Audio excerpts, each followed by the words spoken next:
Xin chào, mình là Thạch Trang and welcome back to another vlog. Hôm nay thì là thứ Bảy rồi và mình vừa mới ngủ dậy, tắm rửa các thứ, gội đầu, tóc vẫn còn hơi ướt.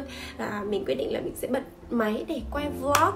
Thì đầu tiên chắc là bọn mình sẽ get ready với nhau, tại mình chưa trang điểm gì hết. Xong rồi tí nữa mình có hẹn ăn trưa với chị Chuối, xong rồi đi mua đồ các thứ.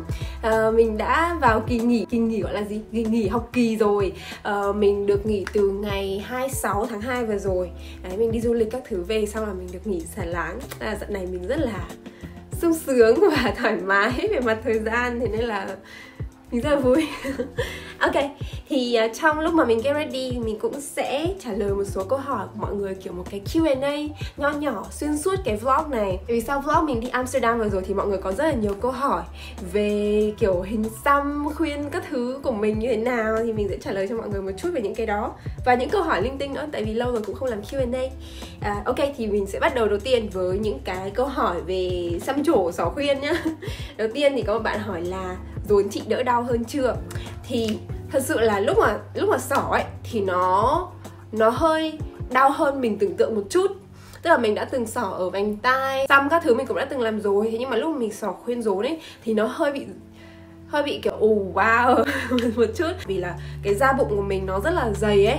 Thế nên là khi mà người ta xỏ, người ta nghiến qua ấy thì nó sẽ hơi đau một chút. Thế nhưng mà sau khi mà nó xỏ xong rồi ấy, khoảng nửa tiếng, 1 tiếng, không hẳn là đau mà kiểu hơi thốn, hơi không quen. Sau đó thì nó sẽ thoải mái. Đấy, thì mình sẽ để hình khuyên hiện tại của mình bây giờ ở đây cho mọi người xem nhá. Ok, phải che khuyết điểm đã, mặt mình xấu quá.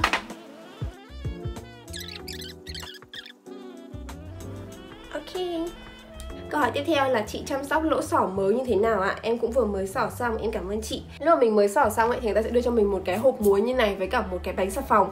Bánh xà phòng kiểu cân bằng độ pH, với cả nó không có perfume, không có những cái chất mà kiểu linh tinh khiến cho cái chỗ mới xỏ của mình nó bị irritate ấy. Đấy, thì người ta đưa cho mình 2 cái đó. Thế nhưng mà tại vì cái bánh xà phòng ấy, mình mà đã mở ra mình làm ướt nó rồi, nó hơi khó để mà giữ cho nó sạch trong cái điều kiện mà mình đi du lịch. Thế nên là lúc đấy mình đã dùng cái sữa rửa mặt Paula Choice hay là CeraVe gì đấy của mình. Wait, trời ơi, mình đang trang điểm, người ta nhìn thấy mình như này mọi người ạ.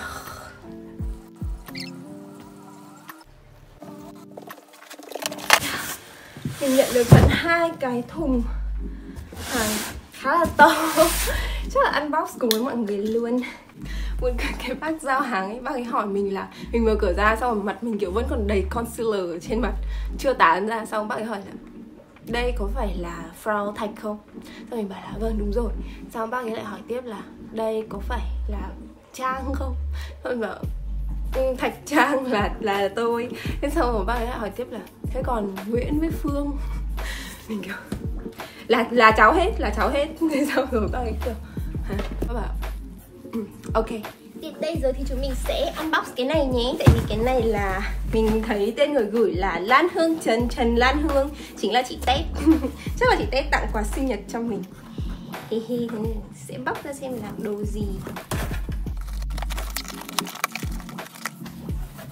Wow, hello, báo để chặn cho đỡ hỏng quà thôi, I miss you. Đây là một, ui tờ báo này xinh thế. Nhưng mà cái này thì chỉ để chặn cho đỡ hỏng quà thôi, nhưng mà cũng rất là xinh. Ở trong này chúng ta có một tấm thiệp from Tết to Thạch Trang. Đây mới là cái thiệp thật mọi người ạ. Đây mới là cái thiệp, cái kia chứ phải thiệp. Wow, xinh quá. Trong này là, ở đây mình có một cuốn sách Clarity and Connection, New York Times bestseller. Thank you Tết, em sẽ cố gắng đọc hết. Trời ơi, 2 con mèo này nó cứ chui vào thùng ấy. Và có một cái đĩa rất là xinh. Ta-da! Đĩa màu xanh lá cây như thế này, có 2 cái sao ấy. Đúng vậy, có 2 cái đĩa. Hết rồi. Em cảm ơn Tết nha, trời ơi, quà xinh quá. Ok, tiếp tục, vừa nãy chúng mình đang nói chuyện đến đâu rồi nhỉ? Mình rửa khuyên, đúng rồi, mình rửa khuyên bằng cái sữa rửa mặt CeraVe hay là Paula Choice gì đó của mình. 2 cái đấy thì nó cũng đều rất là nhẹ dịu và cái bảng thành phần của nó rất là an toàn. Thế nên là mình đã dùng để rửa khuyên của mình. Nhưng mà mình không rửa nó ngay lập tức sau khi mà mình về nhà đâu, mà mình đợi đến sáng ngày hôm sau mình mới rửa.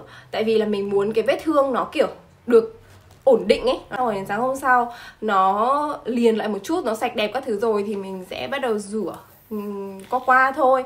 Đấy, nói chung là cái chị Sáu khuyên cho mình ấy, chị bảo là tốt nhất là đừng có quan tâm đến nó quá, đừng có kiểu suốt ngày động vào xong rồi xem nọ xem kia ấy. Chỉ cần là một ngày rửa đúng 2 lần như thế là sạch sẽ rồi. Thế thôi, thì đấy là cách mà mình chăm sóc cho cái lỗ sỏ khuyên rốn của mình. Và bây giờ thì mình hoàn toàn không cảm thấy đau gì nữa. Tiếp theo sẽ là câu hỏi về hình xăm. Thì có một câu hỏi được hỏi rất nhiều, đấy chính là xăm có đau không ạ? Câu này mình nhận được rất nhiều. Thế nhưng mà để mà nói là có đau hay không ấy thì cái sức chịu đựng của mỗi người nó khác nhau, và cái cảm nhận của mỗi người nó cũng khác nhau nữa. Thế nên là rất là khó để mà nói. Ví dụ mình bảo không đau, xong rồi lúc mọi người đi xăm mọi người đau, xong mọi người chửi mình ấy. Đấy, thế nên là mình sẽ để cho mọi người một cái bảng ở đây. Nó là một cái nhìn rất là khách quan về những cái vùng da trên cơ thể, vùng nào xăm thì đau nhất và vùng nào xăm thì ít đau nhất. Những cái chỗ màu xanh lá cây thì sẽ là ít đau nhất, và những cái chỗ màu đỏ càng đậm thì sẽ là càng đau hơn. Đó, thì mình sẽ để ở đây cho mọi người tham khảo nhá. Còn có một cái kinh nghiệm của bản thân mình khi mà mình đi xăm ấy, thì chỉ có cái mũi xăm đầu tiên là nó kiểu khiến cho mình hơi bất ngờ một chút, hơi kiểu ok là nó đau như thế đấy. Thì đấy là cách mà mình chuẩn bị tâm lý khi mà mình đi xăm. Nghĩa là người ta xăm mũi đầu tiên cho mình bảo là ok, nó chỉ có thể đau được đến như này thôi. Thế xong mình rất là chill, mình rất thoải mái để cho người ta xăm nốt. Mà kiểu càng xăm ấy, mình càng quen với cái cảm giác đau đấy rồi, mình sẽ càng cảm thấy không đau nữa, nó sẽ kiểu tê luôn ấy. Đấy, thế nên là mình cảm thấy rất là thoải mái. Còn nếu mà mọi người đi xăm xong mọi người cứ nghĩ là ôi dồi ôi đau quá, bây giờ mới xăm được có một đường bé xíu mà đã đau như thế này rồi, làm sao mà xăm được hết. Xong mọi người sẽ kiểu rất là chịu đựng, rất là khổ sở trong cái lúc mà xăm cái hình đấy. Thì như thế nó sẽ rất là khổ. Thế nên là mọi người cứ nghĩ là ok, nó chỉ đau đến thế này thôi. Sao mọi người để cho người thợ xăm người ta làm việc của người ta. Như thế thì mình sẽ thoải mái hơn rất là nhiều. Thì đấy là cái kinh nghiệm cá nhân của mình. Và câu hỏi được hỏi nhiều thứ hai đấy chính là ý nghĩa của hình xăm. Thì mình đã nói trong video trước rồi, nhưng mà sợ đoạn đấy kiểu chèn nhạc xong rồi là mình cũng nói thoáng thoáng qua, mọi người không nghe rõ ấy. Nên mình sẽ giải thích lại một lần nữa.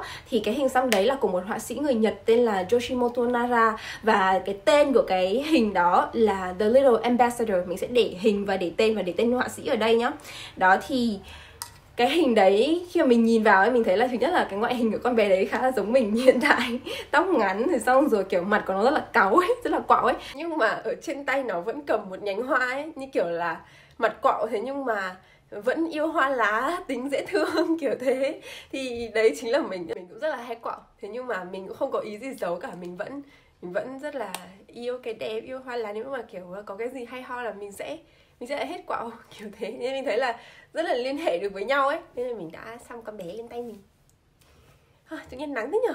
Nhưng mọi người có thể thấy trong cái hình này ấy, là tay của con bé đấy cầm một cái nhành cây, 2 nhánh như này. Nhưng mà cái hình xăm của mình ấy thì là một bông hoa. Đây, nó cầm một bông hoa. Thì đấy là cái sự thay đổi mà mình đã muốn làm cho cái hình xăm của mình. Tại mình thấy nó cầm một nhành hoa thì cute hơn, thế nên là mình đã để cho nó cầm một nhánh hoa. Ok, và câu hỏi cuối cùng về hình xăm nha, đấy chính là bố mẹ chị phản ứng như nào về hình xăm của chị. Thật ra thì bố mẹ mình rất là chill. Thật ra bố mình ý, thì mình cũng chưa bao giờ hỏi trực tiếp là bố cảm thấy như nào. Tại vì chắc là bố mình cũng không hoàn toàn là kiểu thích lắm. Thế nhưng mà bố mình cũng mặc kệ mình ấy. Đấy, kiểu ok thì con quyết định như nào kệ con, kiểu thế. Còn mẹ mình thì hôm qua mình gọi điện cho mẹ xong mình nói chuyện các thứ ấy, thì nói chung là mẹ mình rất là chill, mẹ mình chả quan tâm ấy. Như kiểu bình thường ví dụ phụ huynh thấy con xăm trổ các thứ thì cũng sẽ kiểu ngay lập tức gọi điện hỏi là ôi dồi ôi xăm cái hình gì đấy các thứ đúng không. Nhưng mà mẹ mình không, mình đi xăm từ ngày 26 tháng 2, hôm nay là ngày mùng 5, hôm qua là ngày mùng 4. Mẹ mình mới hỏi là kiểu không phải là kiểu gọi điện phát hỏi ngay đâu nhá. Mình là nói một hồi bao nhiêu thứ chuyện, xong mẹ mình mới hỏi là thế mới xăm hình mới à, để cho xem nào. Như kiểu là thế mới mua cái áo mới à, thế mới mua cái túi mới để cho xem nào, kiểu rất là bình thường ấy. Đấy, xong rồi mình cho mẹ mình xem, xong mẹ mình bảo là ôi dồi ôi nhìn giống con thế. Xong rồi mẹ mình bảo là trông cũng đáng yêu đấy. Đấy, xong mình giải thích ý nghĩa các thứ cho mẹ mình bảo cũng cool. Đấy, thế thôi. Rất là thoải mái. Ra mình thấy là bố mẹ mình rất là thoải mái với những cái quyết định của mình ấy. Tại vì mình cũng biết cái gì nó phù hợp bản thân mình để mà mình đưa lên trên người mình ấy. Thế nên là khi mà bố mẹ mình nhìn vào thì nó cũng vừa mắt, nó cũng không đến nỗi kiểu như lấn cấn quá, kiểu ôi dồi ôi thế sao bạn xăm cái hình đấy, sao chọn cái hình đấy nhỉ. kiểu thế thì thấy cũng ok.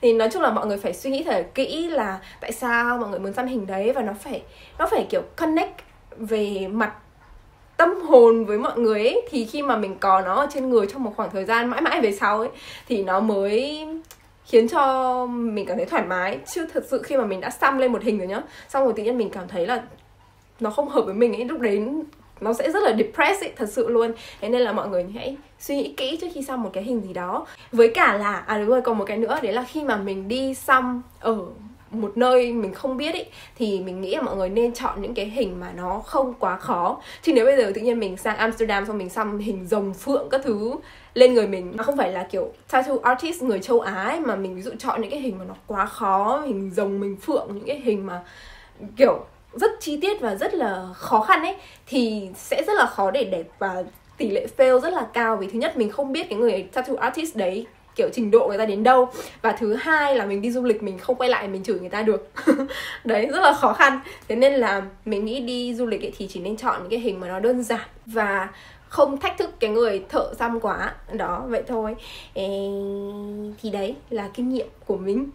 Còn nếu như mọi người muốn xăm những cái hình mà nó cực kỳ phức tạp, mọi người cực kỳ muốn những cái hình hoành tráng lên trên người ấy, thì mình nghĩ là nên đến với một cái người thợ xăm mà mình quen biết, mình tin tưởng. Và kiểu đấy, nói chung mình mà xăm hình khó mình sẽ về Việt Nam để xăm. Tại vì là mình thấy thợ xăm như người châu Á nói chung ấy thì rất là khéo tay, và kiểu người ta xăm những cái hình nó rất là có hồn, và mình cảm thấy tin tưởng hơn rất là nhiều ấy. Ok, thì đó là một chút Q&A về xăm trổ 6 khuyên mà mọi người hỏi mình suốt từ cái hôm mình đi Amsterdam về đến giờ. Thì đấy là một chút giải đáp cho mọi người những câu hỏi mà hay được hỏi nhất. Còn nếu mà mọi người còn hỏi gì thêm thì mọi người có thể hỏi mình ở trên Instagram, mình rất là hay để Q&A ở trên đó. Tiếp theo thì mình sẽ xăm những câu hỏi random cho mọi người. Nhà bác Trang nhiều đồ nhỏ xinh như vậy thì có dễ bám bụi không ạ? Rất là dễ bám bụi. Tại vì ở bên Đức này ấy, cái bụi ấy, ở Việt Nam chẳng hạn thì mọi người ví dụ mọi người lấy cái khăn ướt, mọi người lau một phát thì mọi người sẽ thấy là khăn ướt nó đen xì đúng không? Thế nhưng mà không, cái bụi ở đây nó không bết lại vào bề mặt như ở Việt Nam. Bởi vì không khí ở Việt Nam nó ẩm ấy, thế nên là cái bụi nó sẽ bết lại trên cái bề mặt, thì mình lau đi là hết. Nhưng mà cái bụi ở đây ấy, nó không, nó kiểu rất là khô ấy, thế là nó kiểu tung lên ở trong không khí ấy. Đấy, và nó bám một cái lớp mờ ở trên tất cả những cái nội thất, tất cả mọi nơi trong nhà mình. Và lông mèo nữa, nhà mình rất là bụi luôn. Thế nên là bình thường thì mình sẽ lấy cái chổi lông gà, nhưng mà nó không phải là lông gà mà nó là cái sợi gì mà nó hút bụi ấy, nó kiểu bám bụi vào đấy, chứ không phải là mình quệt phát là nó tung lên, mà nó sẽ bám bụi vào cái chổi đấy. Thì phải dọn rất là thường xuyên mọi người ạ, kiểu ngày nào cũng phải dọn ấy, thì nhà nó mới không kiểu trông như kiểu là bị bỏ hoang mấy chục năm ấy. Thế nhưng mà sắp tới mình nghĩ là mình sẽ mua một con robot hút bụi. Mình đã suy nghĩ về chuyện này rất là lâu rồi. Chờ tí mình phải trang điểm, ngồi đến giờ không làm được cái gì hết. Làm gì ta? Kể lông mày. Đó, thì mình đã suy nghĩ rất là lâu rồi. Thế nhưng mà tại vì mỗi lần tra giá thì nó quá là đắt. Mình thấy nó toàn kiểu 1.000 ơ một cái con robot hút bụi. Thế nhưng mà kiểu ý là mình mua thì mình thích mua kiểu max option. Tại vì nhà mình có động vật ấy, có lông mèo. Xong rồi mình sợ là mua mấy cái rẻ rẻ thì nó hút không được hiệu quả. Xong mình rất là bực tức ấy. Tại vì mình đã bỏ tiền ra rồi mà nó vẫn không hút được cho nó sạch ấy. Xong rồi ví dụ những cái mà nó yếu ấy thì nó sẽ bị kẹt lông mèo ở trong đấy. Xong rồi nó không xoay được nữa, rồi nó sẽ, nói chung là nhiều chuyện lắm. Thế nên là mình mà mua thì mình sẽ phải mua cái con là tầm 1.000 ơ. Thế xong rồi mình cũng muốn mua một cái máy lọc không khí trong không khí nữa. Tại vì là trong không khí này cũng rất nhiều bụi và lông mèo. Đấy, và nó khiến cho mình lúc nào cũng bị sổ mũi hắt xì. Thế nhưng mà tại vì đắt quá, trời ơi, bây giờ một phát mà bỏ ra 2.000 oi thì mình thấy cứ tiếc tiền cái gì ấy. Thế nhưng mà chắc là mình phải bỏ tiền ra thôi. Hay là mình bỏ tiền ra luôn nhỉ? Trang điểm xong trong hôm nay mình sẽ đặt mua một con robot hút bụi. Mình sẽ mua con robot hút bụi trước. Thế xong rồi mình sẽ đợi tầm 1 tháng để xem là nó hút bụi như nào, phòng còn nhiều bụi không, thì mình sẽ đánh giá về việc mình có nên mua một cái máy lọc không khí nữa không. Tới nay chúng mình sẽ đặt với nhau nhé. Mình quyết định rồi. Tiếp theo nào. Ấn tượng của bác khi lần đầu đến Amsterdam. Mình đi về rồi nha, xong mình kiểu hỏi bạn bè các thứ ấy, mình mới nhận ra là cái trải nghiệm của mình ở Amsterdam ấy, chắc là mình đã đến Amsterdam vào cái thời điểm nó thích hợp nhất. Mình nghĩ là như thế. Tại vì là Amsterdam theo lời kể của mọi người thì là một thành phố du lịch rất là đẹp. Thế nhưng mà nó cũng rất là đông đúc. Đấy, tức là bạn mình bảo là cái đợt mà chưa có dịch ấy, bạn mình đi là cái phố đèn đỏ đi chen ngay thở luôn, không thể nào mà không thể xem được những cái cô đứng ở đấy luôn ấy, tại vì là cái con phố nó quá là đông ấy. Thế nên là mình nghĩ cái thời điểm mà mình đi ấy là thời điểm mà Amsterdam vừa công bố kiểu như là gọi là không đeo khẩu trang, không gì hết nữa, kiểu dịch kết thúc ở đây rồi ấy. Thế xong rồi là mọi người bắt đầu đến khá là đông. Thế nhưng mà nó kiểu nhộn nhịp thôi, nó kiểu nhộn nhịp vui vẻ, chứ nó không phải là kiểu đông không thở được. Thế nên là mình thấy khoảng thời gian mà mình đi rất là tuyệt vời. Thế nên là nếu mà mọi người có muốn đi Amsterdam ấy thì mình nghĩ là nên đi bây giờ. Nên đi bây giờ luôn đi. Thực ra thì bây giờ chưa có hoa tulip, chưa có gì hết, tại vì nó vẫn đang là kiểu vừa mới mùa đông xong ấy. Thế nhưng mà nếu mà mọi người kiểu không quá là hứng thú với hoa hết, mà mọi người thích kiểu phố phường rồi là ăn uống, hoặc là phố đèn đỏ, xong rồi là mua đồ cũ, rồi đấy trải nghiệm những cái kiểu hàng quán vui vẻ ấy, thì nên đi vào thời điểm hiện tại, vì là nó rất là vừa phải. Nhưng mà chắc chắn là mình sẽ quay lại Amsterdam vào mùa hè, tại vì cái đợt vừa rồi mình đi ấy là nó chưa phải là cái mùa du lịch. Thế nên là có nhiều những cái trải nghiệm dành cho khách du lịch mà mình chưa được trải nghiệm. Ví dụ như là có một cái dịch vụ là đi ra đảo ấy. Thế xong rồi là ở ngoài đảo đấy chỉ kiểu một hòn đảo rất là bé, một cái mô đất thôi. Nó có một cái nhà hàng ở trên cái đảo đấy. Thì mình đi thuyền ra cái đảo đấy để ăn tối ấy, mình cũng thấy rất là hay. Thế nên là có rất nhiều thứ mình muốn trải nghiệm ở Amsterdam nữa. Mình sẽ quay lại vào mùa hè.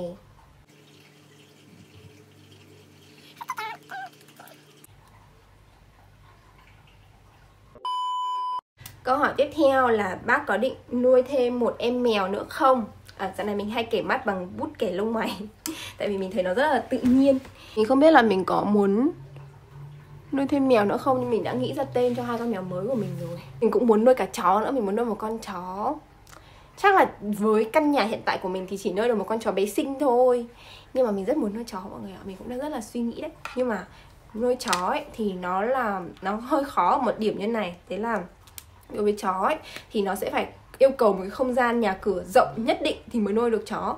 Đấy, thế nên là nếu như mình đã quyết định là mình đón một em chó về đây ở, thì mình sẽ phải ở những cái nhà sắp tới của mình không biết như thế nào trong tương lai ấy, thì nó sẽ phải to bằng cái nhà này hoặc to hơn, chứ không thể nào mình chuyển đến một căn hộ bé hơn được. Tại vì là có thể nó sẽ không phù hợp để nuôi chó ấy. Và đấy, đi kiếm nhà cũng khó hơn nữa. Nhà mà cho phép mình nuôi chó mèo ấy nó cũng rất là ít, nó sẽ khiến cho mình rất khó khăn trong việc đi tìm nhà. Đấy, và tìm được nhà giá rẻ các thứ nữa. Thế nên là mình cũng không biết mình đã sẵn sàng chưa. Nhưng mà hiện tại thì 2 con mèo là cũng ok rồi.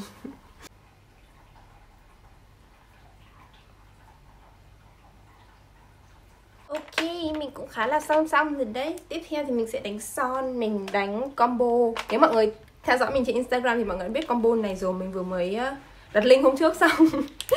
Thì mình đánh đầu tiên là son Dior Addict Lip Tattoo màu 421. Luôn luôn đánh cái son này ở dưới base ở môi này, cho môi nó kiểu hồng tự nhiên lên. Và cái cách mà mình đánh son ấy là mình sẽ đánh nó xuống dưới một chút như này.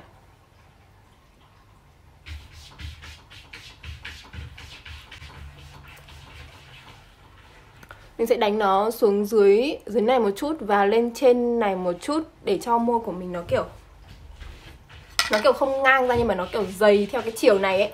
Đấy, thì trông nó sẽ xinh hơn, mình nghĩ thế. Xong rồi sau đó thì tại vì cái này nó là son tint, thế nên là nó sẽ không để lại một cái đường viền môi rất là rõ. Nó trông nó kiểu bị già ấy. Nó sẽ kiểu mờ mờ như này thôi. Nhưng mà rõ ràng mọi người so sánh mình ở cảnh trước và mình ở cảnh này thì môi của mình nó dày lên thêm một chút. Mình hy vọng thế. Tiếp theo mình sẽ tiếp tục đánh cái màu Warm Days của Ophelia. Mình rất là thích màu này bởi vì dạo này trời bắt đầu ấm lên, nắng vàng rực rỡ. Xong rồi mình thấy rất là phù hợp với cái vibe Warm Days này. Mình đánh nó vào trong lòng môi nhá. Và ở phần giữa môi này thì mình đánh xuống dưới này một chút. Đó. Và mình sẽ đánh lên trên này.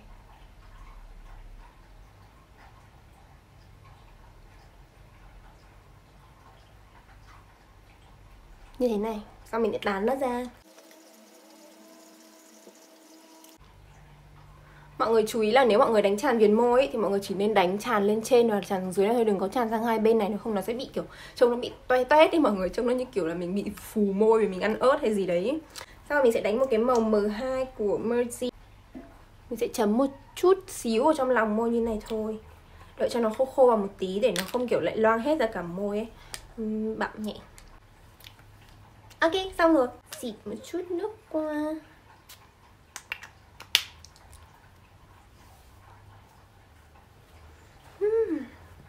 Ok, thay đồ, đi chơi thôi. Còn một câu hỏi nữa mà lần nào mọi người nhìn thấy hai con mèo nhà mình mọi người cũng hỏi. Đấy là nếu mà mình có về Việt Nam một ngày nào đó, mình về hẳn ấy, thì hai con mèo này sẽ ở đâu, mình có mang theo không? Thì đương nhiên là mình có mang theo rồi, nhưng mà chỉ khi nào mà mình chuyển hẳn đến một nơi nào đó sống thì mình mới mang mèo theo thôi. Tại vì là mình đi du lịch chẳng hạn ấy, mình mang theo thì bọn mèo nó di chuyển rất là mệt. Nhưng mà chắc chắn là khi nào mà mình chuyển hẳn đến đâu sống thì mình cũng sẽ mang hai con mèo theo. Đang tiện nói về mèo thì cũng có rất nhiều bạn hỏi là mèo nhà mình ăn đồ ăn gì. Thì đây mình đang bóc cái thùng đồ ăn của chúng nó. Mình đặt ở trên Freshnap. Tại vì mình đặt ở trên Amazon nó hay bị méo thùng méo hộp ấy. Thế nên là mình đã chuyển sang đặt ở trên Freshnap.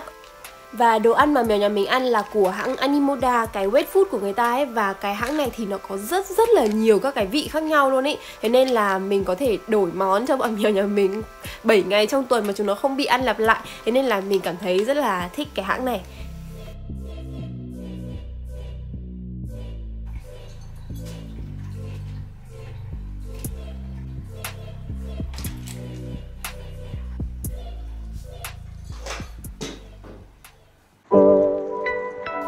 Cho mèo ăn xong thì mình đi ra ngoài đi ăn trưa với chị Chuối.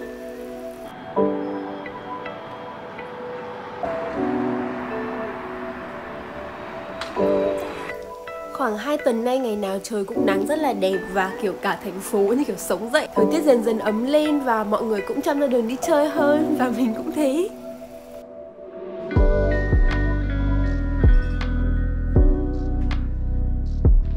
Hôm nay thì bọn mình ăn đồ Thái ở một cái nhà hàng tên là Ban Thái.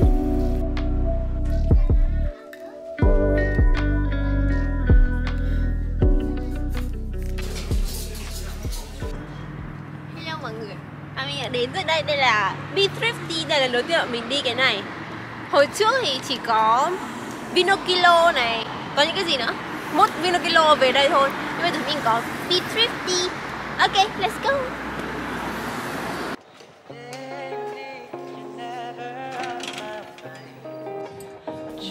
Dạo này chắc là do trời ấm lên và mọi người cũng tiêm mũi 3 nhiều rồi, thế nên là tình hình dịch cũng giảm bớt đi và những cái pop-up sale, garage sale như này nó xuất hiện rất là nhiều.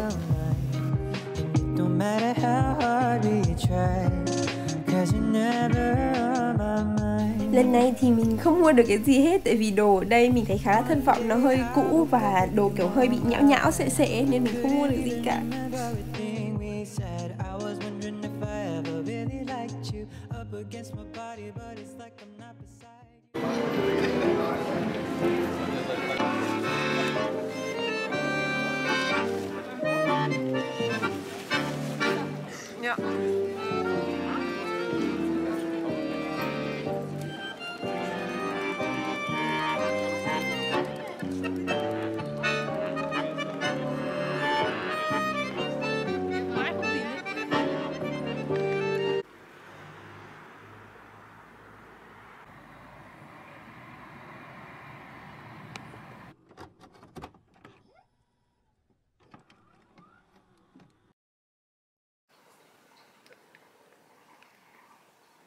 Hello, good morning mọi người. Đây là buổi sáng ở nhà mình bây giờ. Dạo này nắng rất là đẹp. Thì ở đây vì nắng quá nên là mình đã phải treo cái khăn trải bàn lên trên này. Mình chưa mua được rèm, chắc là tí nữa sẽ ngồi tìm đặt mua xem như nào. Nhưng mà mình thấy hiện tại nó cũng ok. Đấy là con mèo Stormy. Buổi sáng sớm cơ thì ở bên kia sẽ có một đôi vợ chồng chim bồ câu ngồi trong cái tổ này này. Đây, ngay trước nhà mình có một cái tổ chim bồ câu ở trong cái hốc đấy. Sẽ có hai con chim bồ câu. Ngày hôm nay nếu mà lúc nào chúng nó về mình sẽ quay cho mọi người. Nhưng mà buổi sáng sớm thì hai con mèo nhà mình sẽ ngồi chửi nhau với hai con chim bồ câu ở bên đấy cho đến khi nào mà hai vợ chồng nó đi làm. thì hai con mèo nhà mình mới thôi. Bây giờ mình sẽ làm đồ ăn sáng nhé.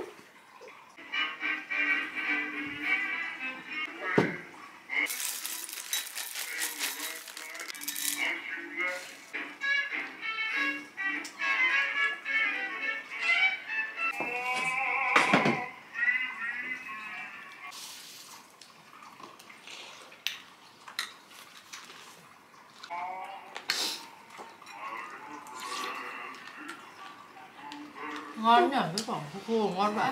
Đúng rồi.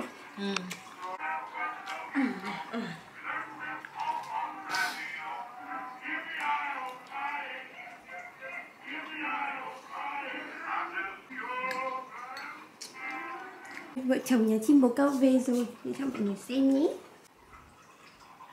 Nhìn thấy không? Nhìn thấy con chim bồ câu không?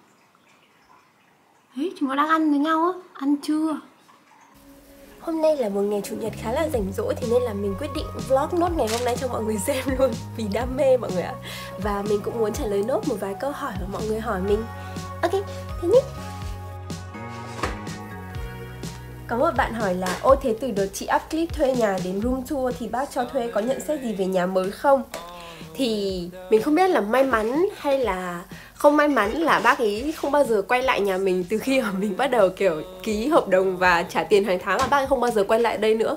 Mình có một cái vấn đề trong nhà vệ sinh của mình là mình không thể nào mà khoan cái rèm tắm lên trên được để mà mình đi tắm, mình có một sự che chắn nhất định. Thế nhưng mà bác ấy cũng không bao giờ qua và giúp mình luôn. Thế nên là bác ấy vẫn chưa nhìn thấy nhà mới của mình trông như nào.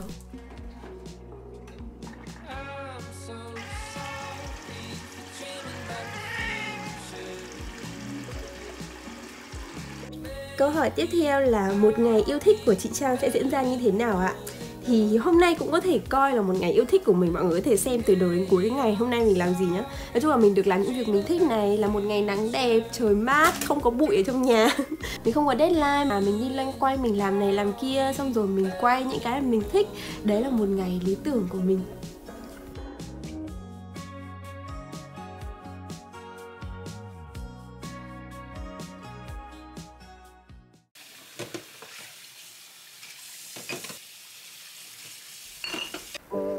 Câu hỏi tiếp theo là một câu hỏi deep hơn một chút, là bác Trang nghĩ sao về peer pressure?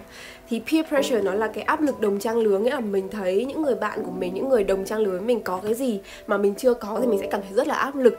Mình nghĩ cái áp lực đấy ấy, cho dù mình có nói là nó tốt hay là không tốt thì nó vẫn sẽ ở đấy thôi. Mỗi khi mà mọi người thấy bạn bè mình có cái gì, làm được cái gì, đạt được thành tựu gì mà mình chưa đạt được thì chắc chắn mọi người sẽ lại quay về nghĩ là mình có cái đấy chưa nhỉ? Thế nhưng mà cái câu hỏi quan trọng hơn ý là mình có cần cái đấy không nhỉ? Tại vì mỗi hoàn cảnh, mỗi giai đoạn cuộc đời của mỗi con người lại là rất là khác nhau. Thế nên là ví dụ ở Việt Nam bây giờ mọi người đang rất cần một cái ô tô để mọi người đi lại cho nó đỡ mưa nắng, đi làm các thứ. Thế nhưng mà với bản thân mình ở bên Đức này thì mình đi ra ngoài là có bus, đi ra ngoài là có tram ở ngay trước cửa nhà rồi. Thế nên là mình không cần thiết phải sở hữu một cái ô tô ngay trong thời điểm hiện tại, nên là mình cũng không stress về việc đó, là mình không bằng bạn bằng bè. Đó thì mình nghĩ là những cái đồng tiền mà mình kiếm ra hay là những cái công sức mà mình bỏ ra thì nên là cho những thứ mà mình cần, những thứ mà mình cảm thấy là xứng đáng và phục vụ cho hạnh phúc của mình, chứ không cần thiết là phải chạy theo số đông, là chạy theo bạn bè mình có cái gì là mình cũng phải dồn hết công sức của mình, tiền bạc của mình để mình có cái đấy.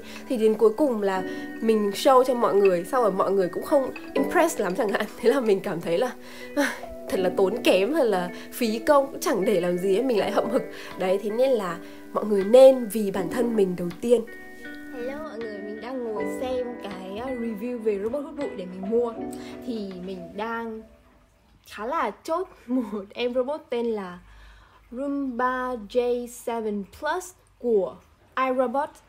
Mình nghĩ là mình sẽ lấy cái này vì sau khi mình xem một loạt review rồi so sánh rồi các loại test rồi thi giữa các con robot với nhau thì em robot này là hợp lý nhất cho nhà có pet, kiểu có lông chó, lông mèo các thứ ấy. Và nó cũng kiểu như là biết tránh những cái kiểu phân chó phân mèo. Mặc dù bọn mèo nhà mình thì không bao giờ ị ra ngoài sàn hay gì cả, nhưng mà ví dụ có một bãi nước hay là có một cái gì đấy bẩn ở trên sàn thì nó sẽ không kiểu kéo lê cái bẩn đấy đi khắp nhà ấy.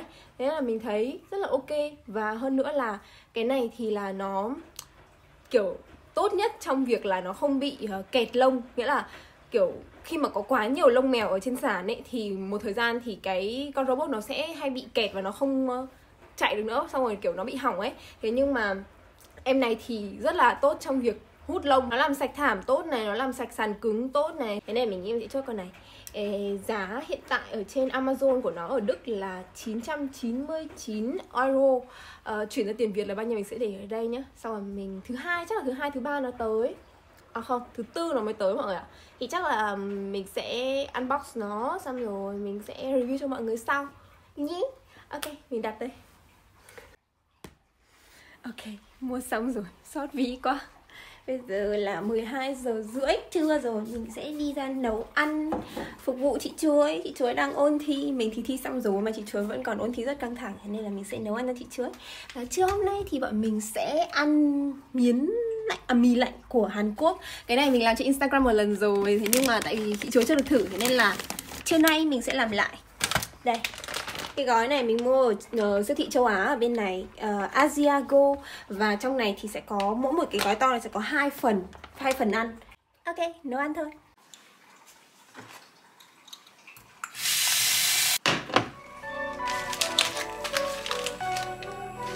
Ryan Little.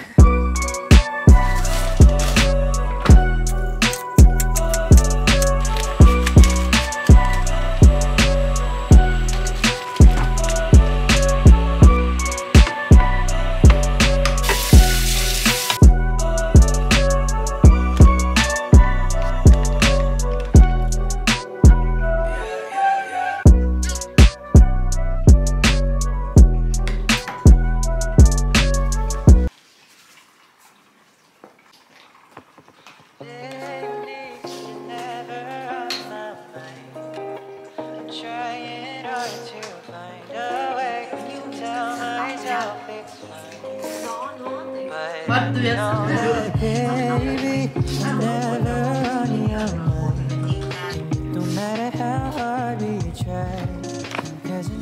Chào quá trời, cho Xanh ngồi.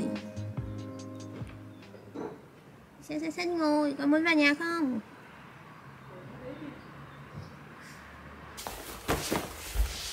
Hello mọi người, đây là cái camcorder của mình. Chị Chuối tặng sinh nhật cho mình từ cuối tháng 2, thế nhưng mà mình vẫn chưa có cơ hội lôi ra để dùng thử, để kiểu tìm hiểu xem là nó như nào. Hôm trước mình đi Amsterdam ấy, mình có mang cả cái camcorder ấy luôn.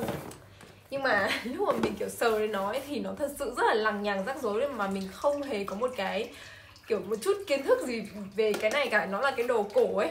Thế nên là hôm nay một ngày chủ nhật rảnh rỗi mình sẽ lôi ra, quyết tâm lôi ra và xem là nó như nào. Mọi người nhìn cái quyển hướng dẫn của nó này, khá là dày và nhiều thứ, thế nên là mình sẽ tìm hiểu dần dần. Ok.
Ok, trong lúc đợi nó sạc pin thì mình sẽ đi ra chăm mấy cây của mình.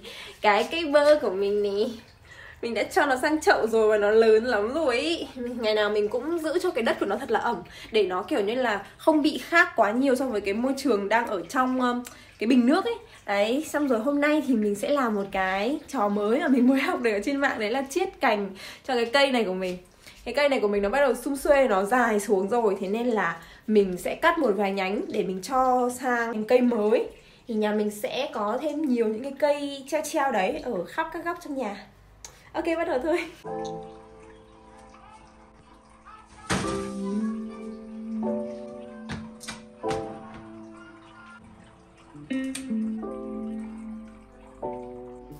mình cắt xuống một cành dài, xong rồi từ cành dài đấy mình cắt thành 3 cành nhỏ. Và mỗi cái cành nhỏ đấy thì đều phải có một cái mấu màu nâu, để cho từ cái mấu đấy nó có thể mọc được cái rễ mới ra.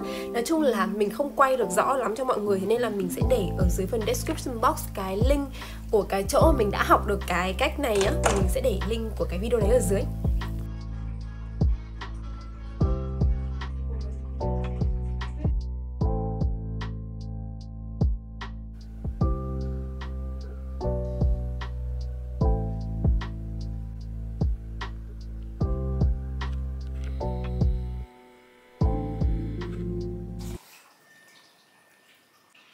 Mọi người nhìn nè, cái máy quay của mình đã lên được rồi này. Mình đã cho được cả băng cassette các thứ vào rồi. Từ chiều giờ mình sạc nhưng mà nó không vào. Sau cùng mình phải cắm điện như này. Thì các thị trường vẫn đang kiểu tìm hiểu dần dần xem như nào. Nhưng mà hình của nó khá là đẹp nha. Và nó zoom được nhiều cực. Nó zoom được tận đây. Cái này nó zoom được tận 17 lần. Ghi chưa? Rồi, zoom kinh hơn cả iPhone luôn. Bây giờ mà mình mua adapter các thứ các kiểu để mình cho nó qua được laptop, điện thoại các thứ mình edit thì mình sẽ quay vlog thử bằng cái này. Yay. Quá xinh đẹp luôn. Và vlog ở đến đây là hết rồi. Cảm ơn mọi người như mọi khi vì đã xem đến tận đây. Nhớ ấn like và subscribe cho mình nhé. Và chúng mình sẽ gặp lại nhau trong vlog của tuần sau. Bye.